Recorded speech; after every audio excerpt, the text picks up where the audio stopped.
Hello everybody and welcome to my Stamina Templar build video. This build is primarily for Battlegrounds, but it also works in open world. So let's jump right into it.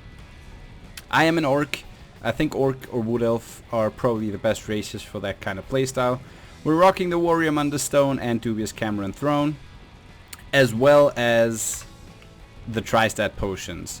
I feel like Tri-Stat potions are really important, especially on a Stamina Templar for the max sustain.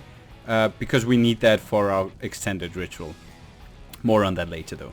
So let's jump right into the sets. We're running 5 medium, 1 light, 1 heavy.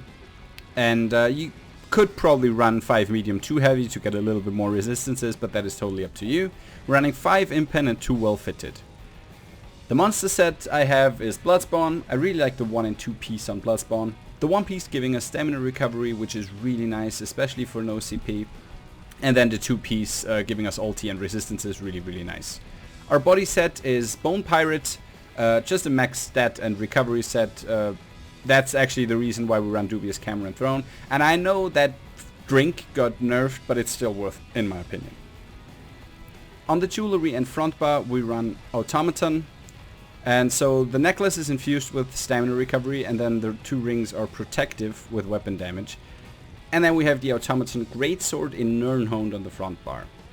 Automaton gives us a very good 2 to 4 piece boni with a crit, max stam and weapon damage. And then the 5 piece bonus adds 400 weapon damage to all our physical damage abilities, which is pretty much everything we do, which is really nice. So I used to run Swordslinger here, which has basically the same 2 to 4 piece boni, and then on the 5 piece it adds 450 weapon damage to your 2-handed abilities, which is also strong, but since our spammable is gonna be jabs, spoiler alert, that doesn't buff that, so I figured might as well try Automaton, and I got very good results. The difference is very small though, so run what you have, right? So we run the sword and Nirnhoned because I really wanted to focus into weapon damage, and that has 2 reasons.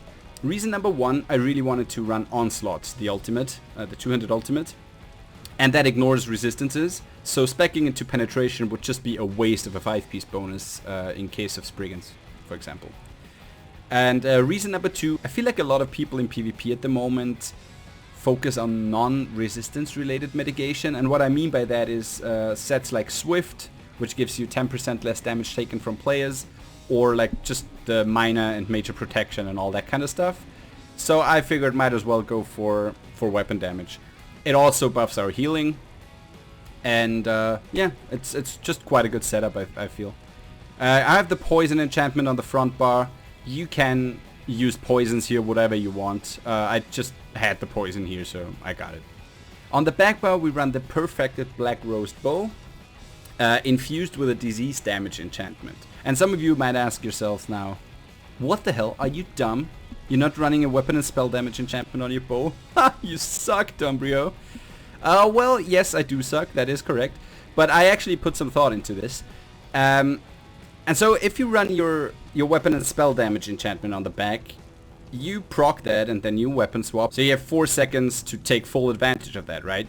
That means though that you have to land every attack you do in those 4 seconds in order for the weapon and spell damage enchantment on the bow to outperform, for example, a disease damage.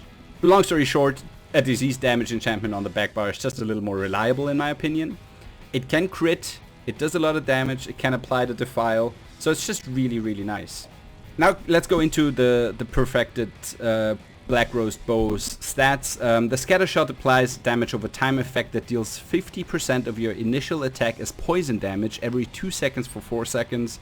The duration increases if you're further away to a maximum of 12 seconds.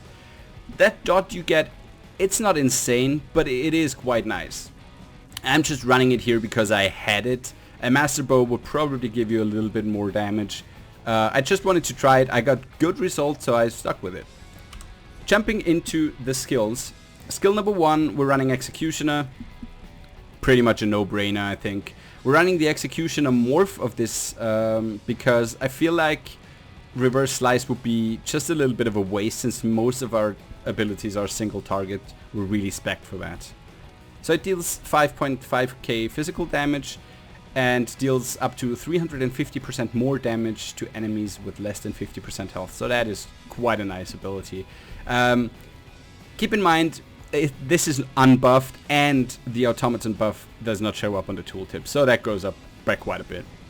Number 2, Critical Rush, is our gap closer. It actually hits quite hard, and it deals up to 40% more damage based on the distance you travel, and it's always a crit. So it works really well in our combo, which I'm going into a little later. It's just a nice skill, especially with the updates they did, so gap closes work reliable now, and they are fast and everything. Number 3, Biting Jabs. Launch a relentless assault, striking enemies in front of you 4 times with your Adric Spear. That sounds quite epic. It does quite a bit of damage. It is yet again physical damage, so it's being buffed by our automaton. The final strike reduces the movement speed of the closest enemy by 70% for 2 seconds. It's really, really nice to get a hold of those very kitey players. Activating this ability grants you Major Savagery, increasing your weapon critical by 2.2k for 8 seconds, so you get the major crit buff as well from that, which is really nice. The next one, Resolving Vigor, no brainer on a stamina PvP build, just a very strong heal over time. The next, Rally, yet again a no-brainer on a stam build in PvP. You get the Major Brutality, increasing your weapon damage by 20% for 33 seconds, and it gives you the burst heal upon activation. And finally, Onslaught. That ulti is why I set that build up as it is, because I really wanted to run this. And fully buffed, it hits like for 23k-ish, which is really strong. It's physical damage, yet again buffed by automaton. This attack ignores the target's resistance and grants you physical and spell resistance equal to the amount ignored for 8 seconds. Really, really nice. It hits so hard and it makes you so tanky in the process. Really nice. Killing an enemy with this ability immediately refunds the cost of the ultimate. So if you play it right, and as you get more used to that kind of playstyle, you can just spam this and just knock everyone to the dirt. I really, really love this. On the back bar, we run Poison Injection. You shoot the poison arrow, dealing 5.3k poison damage and then additional dodge over 10 seconds. The damage over time deals up to 260% more damage to enemies under 50% health, so it's sort of a passive execute, and that is really strong. Next ability, Draining Shot. We run that because we have the Black Rose Prison bow, and it's really nice. Blast an enemy with an explosive arrow, dealing 5.7k physical damage, knocking them back 6 meters and stunning them for 1.5 seconds. After the stun ends, you heal for 8.4k health. Really, really nice, and it works especially well together with the crit rush, but yet again more on the combo in just a bit. The next skill, Power of the Light. Summon an expanding beam of pure sunlight to doom an enemy. What an epic sentence.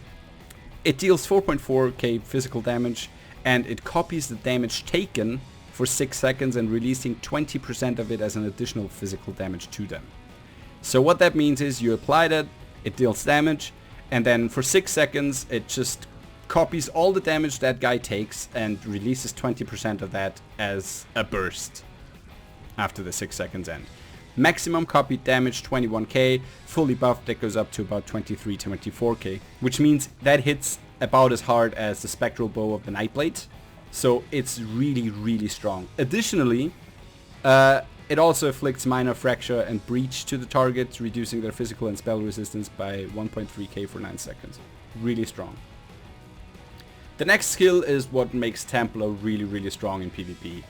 Extended Ritual. Basically, for 4k Magicka, you get rid of 5 harmful effects on yourself, which is really, really nice. It just makes fighting dot builds so relaxing.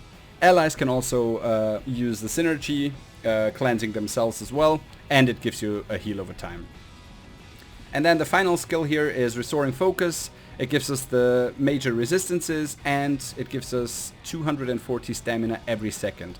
So that translates to 480 stamina recovery, and the really cool thing about that is that goes through block, right?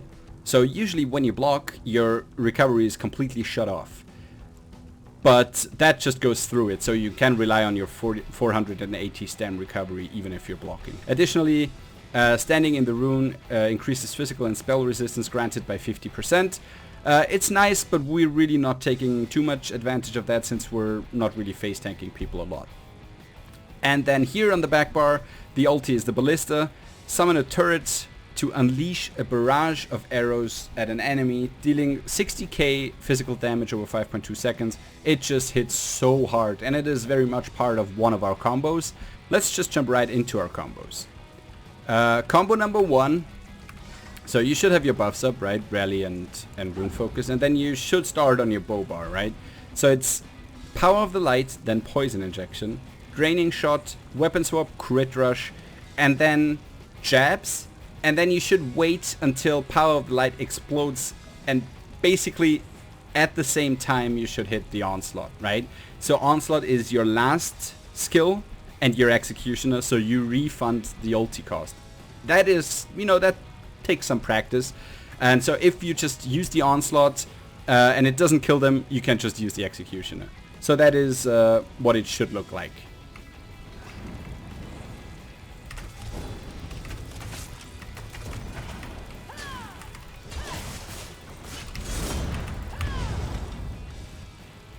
So for the second combo, we use our Ballista, right? So again, we should have our buffs up, and then we go for Power of the Light, Poison Injection, Ballista, and then Draining Shot. Stunning them after the Ballista is down is really important because it makes them take quite a lot of damage that they can't block or do anything about before they actually see C-Break and everything. After that, you again weapon swap to the front bar, crit rush in, use jabs if necessary, and then Executioner. So that's what this should look like.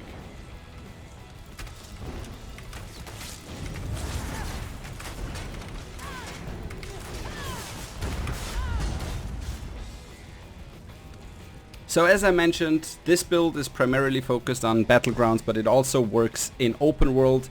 If you go open world, I'd just probably swap out the stamina recovery for a damage glyph here, because in CP especially, the recovery should be fine and you do quite a bit more damage. That is it for today. As always, if you have any questions or comments, leave them in the comment section below. Message me on Facebook or Twitter, or check out one of my Twitch streams. Thank you so much for watching, and see you next time.